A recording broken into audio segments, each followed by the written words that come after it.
আইন শৃঙ্খলার যে অবনতি হচ্ছে, এই ধারা যদি অব্যাহত থাকে তাহলে এই সরকারের প্রতি মানুষের আস্থা দিন দিন যেভাবে তলানিতে ঠেকছে, কিছুদিনের মধ্যে এই আস্থা নাই হয়ে যাবে।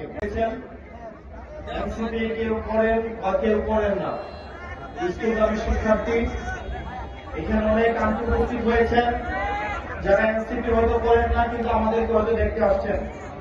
এখানে বিএনপির অনেক শুভাকাঙ্ক্ষী ভাইরা এখানে উপস্থিত হয়েছেন, বাংলাদেশ জামাত ইসলামের অনেক নেতাকর্মীরা এখানে উপস্থিত হয়েছেন, এনসিপি যারা পছন্দ করেন তারাও উপস্থিত হয়েছেন, এনসিপি যারা পছন্দ করেন না তারাও এখানে উপস্থিত হয়েছেন। আপনাদেরকে সবাইকে আজকের এই প্রোগ্রামে আমি স্বাগত জানাচ্ছি।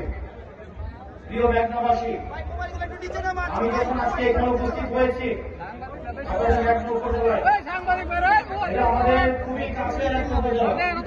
আমার বাড়ি দেবিদ্বার, এখান থেকে খুবই কাছের, আমরা একই এলাকার মানুষ। আমার মানুষগুলো আজকে এখানে উপস্থিত আছেন। আপনাদের সবাইকে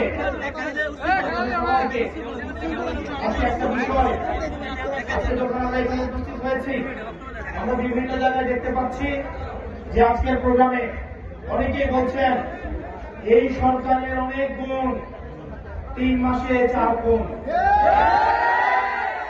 এখন এই বিষয়গুলো আমরা বলতে চাই না, আমরা এত তাড়াতাড়ি এসব বলতে চাই না। এত উপজেলায় 3 মাসের 4টা যদি খুন হয়, স্বরাষ্ট্রমন্ত্রী আসলে কি করেন? স্বরাষ্ট্রমন্ত্রী উনি মাঝে মাঝে প্রধানমন্ত্রীর পক্ষে কথা বলেন, উনি মাঝে মাঝে অর্থমন্ত্রীর পক্ষে কথা বলেন।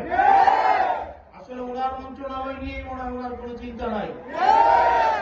এখন মানুষ যেভাবে বলা শুরু করছে যে এই মেঘনা উপজেলার মানুষ, আমি আসতে শুনলাম আমাকে এখানে বলছে যে এই সরকারের অনেক গুণ, মেঘনা উপজেলায় 3 মাসে 4 গুণ। এই যে আমি আজকে আসলাম, মানুষ যে ব্যানারে ব্যানারে বলছে বিচার চাই, স্ত্রী তার স্বামীর হত্যার বিচার চাচ্ছে, সন্তান তার বাবা হত্যার বিচার চাচ্ছে, মা তার সন্তান হত্যার বিচার চাচ্ছে, এই বিচারটা করবে কারা? আমরা অত্যন্ত দুঃখের সাথে এবং পরিতাপের সাথে দেখতে পাচ্ছি আইন শৃঙ্খলার যে অবনতি হচ্ছে, এই ধারা যদি অব্যাহত থাকে তাহলে এই সরকারের প্রতি মানুষের আস্থা দিন দিন যেভাবে তলানিতে ঠেকছে, কিছুদিনের মধ্যে এই আস্থা নাই হয়ে যাবে।